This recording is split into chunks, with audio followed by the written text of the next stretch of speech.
This is the Giants Postcast, your instant game reaction for the San Francisco Giants, part of the Locked On Podcast Network. Your team every day. Yo, what's up, everyone, and welcome back to the Locked On Giants Postcast. I'm your host, Eric Triple E Engel. You may know me as the former producer for the Murph and Mac Morning Show on KMBR, or maybe from some of the other post-game shows we do here on the Locked On Sports Network. But today, man, the Giants played a very, very well-rounded game as they beat the Reds in the rubber match to take their first series of the 2025 MLB season. Matt Chapman delivered big time, both at the dish and in the field today with a key eighth-inning double play that saved at least one run, and also swatted a two-run bomb of his own in the sixth inning. Robbie Ray also pitched pretty well in his first start of the season, perfect through 5 innings, a little shaky in the sixth, but we'll talk about that. And the Giants even manufactured a run with bunts and a steal. Excuse me? What team am I watching right now? Great defense all around. Just a very, very, very solid win from the Giants today. We even had Camilo Duvall get a save, man. This was such a great game all around from this team. We'll break it all down. But first, I want to thank all of you for watching us on the Locked On Giants YouTube channel. Please, please, please, if you aren't already subscribed, hit that subscribe button right now. Thanks also for listening on the Locked On Giants podcast feed, and make sure to check out the Locked On Giants Daily Show for more in-depth coverage. My guy, Ben Kaspick, always doing a great job bringing you all the news and notes you need to know. In this one, I mean, I thought this game was really going to be over in like an hour and a half based on how fast it was going through the first 4 or 5 innings. Did not have a single base runner for either team until the top of the 5th inning. Elliot Ramos smacks his first hit of the day for either team, not just his first hit of the day. It was the first hit of the day for the Giants, first hit of the day for that anyone saw out there. First base runner as well. There were no walks to that point. Swats one to left field. Second home run of the year for Elliot Ramos. It was a low and away pitch that he somehow yanked over the left field wall. Had a little bit of a reach in his swing, but still managed to get enough of it for his second home run of the season. And this is a great sign to see Ramos playing so well. He's probably been the Giants' best hitter so far this season in this one series, this very small 3-game sample that we have. But I really do think, if you're asking me who the one player on this Giants offense is that their team is really going to pivot around, it's Elliot Ramos. Like, if he has a good season, the Giants will probably have a pretty good offense. If he has a bad season, the Giants are really, really, really going to struggle offensively. I think so much hinges on Elliot Ramos' success for the Giants this season offensively, because he can do everything. He can run, he can hit for contact, he can hit for power. He's one of the few guys on this team that can do all of those 3 things. We saw him fix the hole in his swing that he had last year, which was being susceptible to high fastballs. Kind of fixed that towards the end of last year, and I haven't seen very many problems with it this year. The home run, obviously, came on a low and away pitch. He's a very, very, very good low ball hitter. Elliot Ramos showing off the power, because he, really looked like he kind of waved at that pitch. Somehow, some way, gets over the left field fence. Had a little bit of help from the wind. Let's be real. The wind out there at Cincinnati today was really a factor in this, blowing in from right field and out to left field. So anything that was going to right field instantly got knocked down and didn't get out. You saw Gavin Lux almost hit one out for the Reds. That one got knocked down by the wind. You saw Ellie De La Cruz almost hit one out for the Reds into right. That one also got knocked down by the wind a little bit. Giants kind of lucked out on those 2 swings. But hey, they figured out how to use that jet stream to their advantage, and Elliot Ramos was the first one to take advantage. But they weren't done there, because in the top of the 6th, man, we had some fun stuff going for the Giants in that 6th inning, which brings me to today's turning point. Time to reveal where the game was won or lost. It's the turning point. And I went back and forth about what today's turning point could be, because it could have been this inning. It could have been the 8th inning and Chapman's great double play that he made. We'll get to that a little bit later on. But I'm going with the 6th inning, man, because I love me some crooked numbers on the scoreboard. And the Giants put up 3 runs in this inning. It was a great, great offensive inning for the Giants, and they did it in a multitude of ways. Started off the inning with a Fitzgerald leadoff double, and Tyler Fitzgerald, man, batting at the bottom of the order in that 9 hole is basically like having a second leadoff hitter right now for the Giants, the way he started this season and the way he's been playing. Very encouraged by Tyler Fitzgerald's start to this year. Hits that leadoff double, but then the Giants get back-to-back strikeouts. Thinking it's going to be another Giants game where they can't drive in runners on base.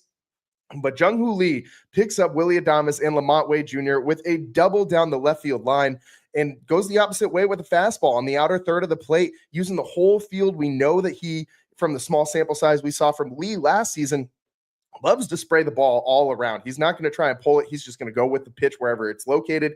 And a great piece of hitting right there with 2 outs, goes the opposite way and laces a double down the line, moves the batting order along, keeps the hitting train rolling, scores that run from second. Tyler Fitzgerald obviously runs very well, so he scored no problem on that, gave the Giants a 2-0 lead. But as I said, more importantly, keeps the hitting train rolling. Matt Chapman then comes up and swats a 2-run home run to left. Without that Jung-Hoo Lee double, you don't get the Matt Chapman home run. So Chapman, 2-run shot over to left field, and it turns into a 3-run inning for the Giants. It could have been Tyler Fitzgerald leadoff double, stranded at second base, and that would have been typical Giants baseball. That same thing we've all come to know and I'm not going to say love, but you know what I mean? It's stressful. It's been so annoying watching this team leave ducks on the pond the way they do all last year, and just inept and unable to figure out how to capitalize in these situations. Yesterday, that problem reared its head again as they were just 1 for 5 in these situations.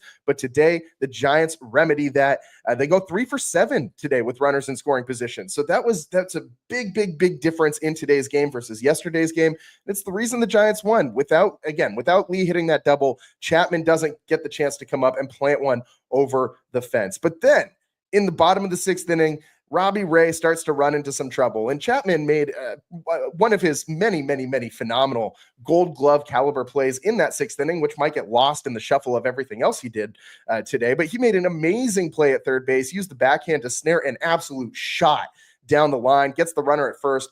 Big out with the leadoff batter getting on base, which was the first base runner that Robbie Ray had allowed in the day. He was perfect through 5 innings. But then right after that, Robbie Ray gives up back-to-back jacks. First one to forever Giant Austin Wynns, who got a hanging slider that was left smack dab right over the middle of the plate.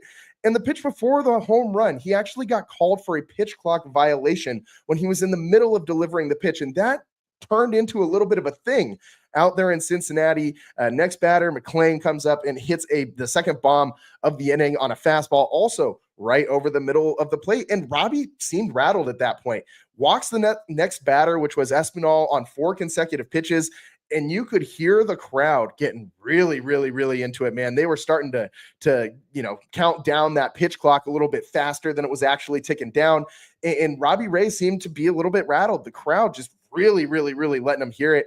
And that was all for Robbie Ray. After that 4-pitch walk, Eric Miller comes in, who weirdly is the only lefty in the Giants bullpen. First batter he faces was Ellie De La Cruz, gets on board with a single. So now we have 5 of the first 6 batters of this inning reaching base safely. But the Giants roll a nice double play to end the inning, end that 6th inning, get out of the jam. Tyler Fitzgerald, Willy Adames up the middle and getting the runner on the back end at first base. How nice is it? Just want to take a second to recognize the Giants being able to roll double plays like that did not happen with regularity last year. Willy Adames at shortstop is not only a good bat to have in the lineup, which we haven't seen him really hit his stride offensively yet, but defensively, Willy Adames out there is better than anybody that the Giants had going out there last year. Nick Ahmed was a pretty solid shortstop defensively, but we know obviously what his limitations were at the dish. And so Adames is just the first complete player that they've had at shortstop in a couple of years. And I mean, Brandon Crawford is, very, solid. One of the best Giants shortstops, probably the best Giants shortstop of all time. But let's be real, at the end of his career, he wasn't doing the same things at the dish that he'd been doing earlier in his career. He was always great defensively. Maybe the range kind of, shrunk a little bit at the end of his career, but the Giants have not had a reliable glove at shortstop with consistency, basically since Crawford was the everyday guy. So just a luxury to have Willy Adames there, get out of the inning with their lead intact, but cut down to just 1 run, a 4-3 lead. And then next inning, the Reds got close, man. Lou Trevino, who tossed a 1-2-3 inning, his second 1-2-3 inning of the year for Trevino. He looked good in his first outing, and that's a good sign because he missed all of the last couple seasons with injuries. Had Tommy John in 2023, and he's a Bob Melvin guy. He was back on Melvin's staff with the Oakland A's. We're always going to refer to the A's as the Oakland A's, by the way. I mean, the A's leaving the Bay Area is just a travesty for all of baseball. I don't care what team you root for. That should never have been allowed to happen. But this is the Locked On Giants postcast. We're going to stick to the Giants. That's a topic for another show. But Lou Trivino is familiar with Bob Melvin, and he was super happy to get back to playing baseball. Very grateful for the chance that he even just stated that publicly, that he's very, very, very grateful. That he said when it actually happens, it's pretty special, talking about making another big league roster. It's been a long time. You take a lot of things in this game for granted, especially when you're going in the thick of it. But to reflect on the last 2 years and really not be on a big league field again, it's special. Yeah, I'm very grateful. That was a direct quote from Trivino. Almost gave up a home run to Gavin Lux in that inning. But as I said earlier in the show, thankfully that wind in right field knocked it down. Matos was able to get under it for the final out of the inning. Then in the 8th inning, Tyler Fitzgerald gets on base to start the inning, reached via error.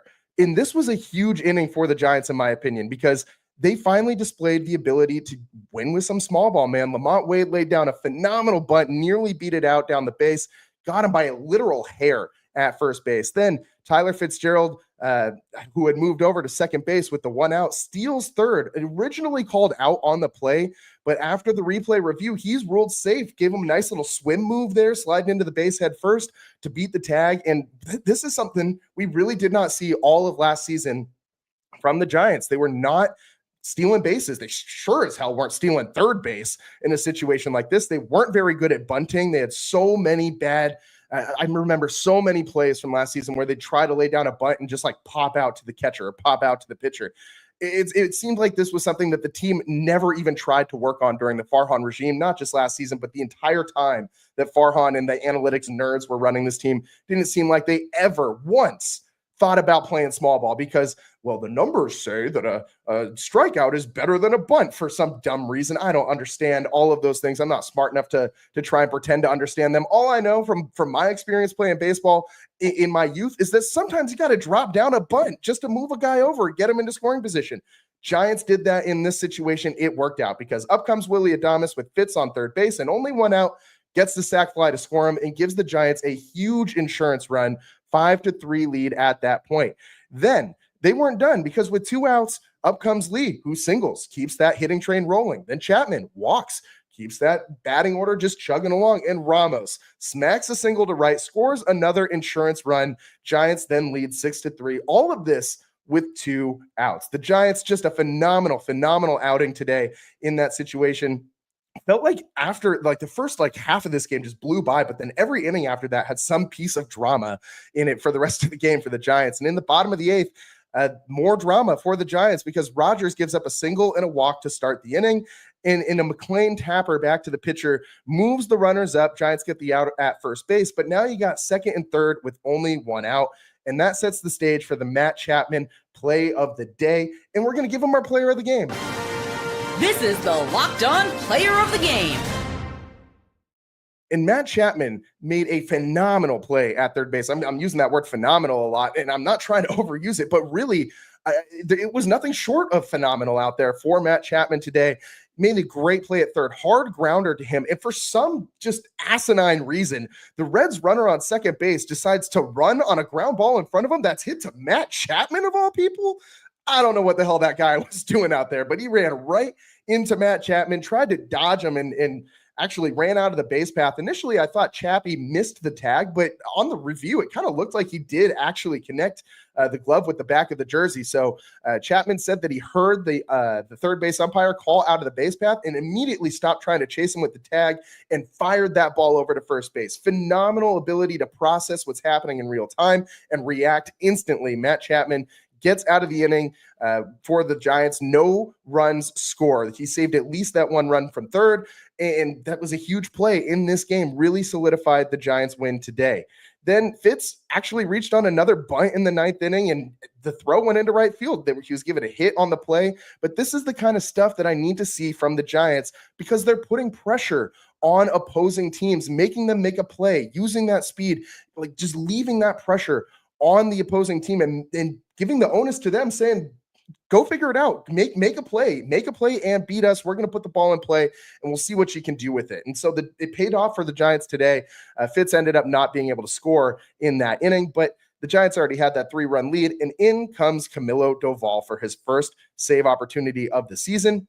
And I really like the move from Bob Melvin that might have gone unnoticed by a few, but Pat Bailey came in off the bench to catch for Camilo Doval, which I think is a huge factor in keeping Doval calm and steady throughout that ninth inning. Because with Pat Bailey being the backstop that he is back there, he's going to be a calming presence for Doval. And we know it's not a question of talent with Camilo. It's a question of if his head is right. And today his head was right.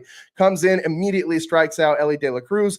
Then he's picked up by Elliot Ramos, who makes an amazing diving catch in left field, coming in on the ball in the gap. Great jump, nearly parallel to the ground when he makes the catch. And the Giants get out of this one with a 6-3 win after Candelario grounds out to end the game. The Giants, just a phenomenal win all the way around. We got some more to break down real quick because we're up against it. We got to take a quick break here. But when we come back, we'll be talking about what you're talking about, the Talking About segment coming up next here on the Locked On Giants Postcast.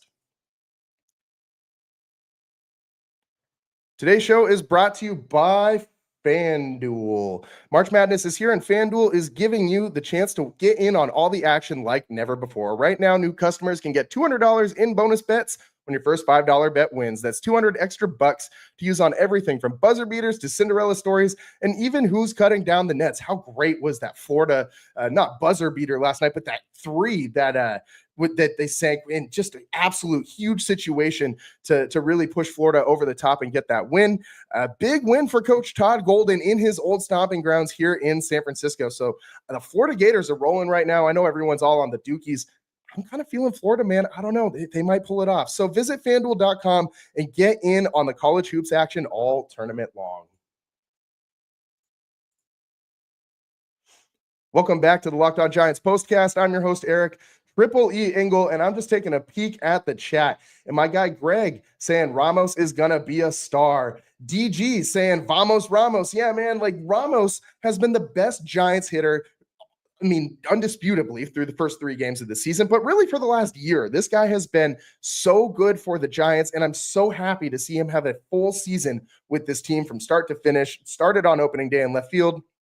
And he will be the chosen one, not only to break the Giants' drought of 30 home runs in a season. No one's done that since Barry Bonds left. But he's also probably, if you ask me, if I was a betting man, which, you know, if you watch any of the shows that I do, you know I'm a betting man. Of course I am. We just talked about FanDuel. But I'm going to put my money on the fact that Ramos is going to start next year in left field as well and break the streak of 19 consecutive different opening day left fielders. Ramos is going to put an end to that as well. So Elliot Ramos, the chosen one to end both of these dreadful streaks for the Giants. But man, that's not what you're going to be talking about. Even though Ramos has been so good this season, I'm going to go in a different direction with this. What you'll be talking about after today's game.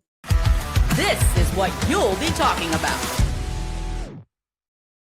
And what you'll be talking about is the Giants manufacturing runs with small ball, man. I know that in today's analytical world, in today's, the Yankees hitting 8 home runs in a single game yesterday, or was it 9? I don't even know. They just hit so many home runs. There's weird torpedo-shaped bats. Very, very strange out there in New York. But hey, in a world where everybody's just all about the long ball, the Giants absolutely need to be able to start scoring runs with small ball, because we have seen them be so inept in stealing bases, laying down bunts, moving runners over. And if you can't hit with runners in scoring position and you lack the ability to hit a lot of home runs, see the streak of no 30 or more home run hitters for the Giants in forever since Barry Bonds left the franchise, you got to figure out a way to score runs in a different way other than just relying on the long ball and relying on big time hits. Like you have to figure out how to move guys over. Steals, bunts, things like that, sack flies could revolutionize this team's offense. And what I mean by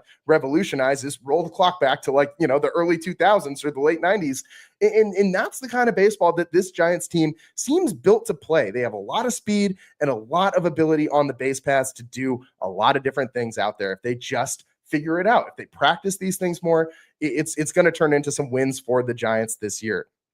Really wanted to get into the Robbie Ray pitching today. He had a phenomenal day. I think overall he did have a shaky sixth inning when he started to get a little rattled there. But before then, I really liked what I saw from Ray. His working in that new changeup that he started to develop after talking with Tarek Skubal of the Tigers, one of the best young pitchers in the game.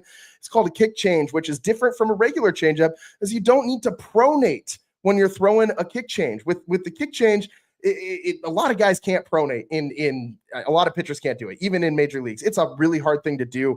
It's a weird arm action where you spin the palm outside and you end up with your thumb facing down. It's just not a very, natural arm movement. So a lot of guys can't do it. Robbie has not thrown a changeup regularly since 2016, but today he threw 10 of them. Only one was hit in play. It was relatively weak contact, 88.7 miles an hour off the bat. Not a huge factor in his outing today, but we'll see how he continues to use this pitch as the season goes along.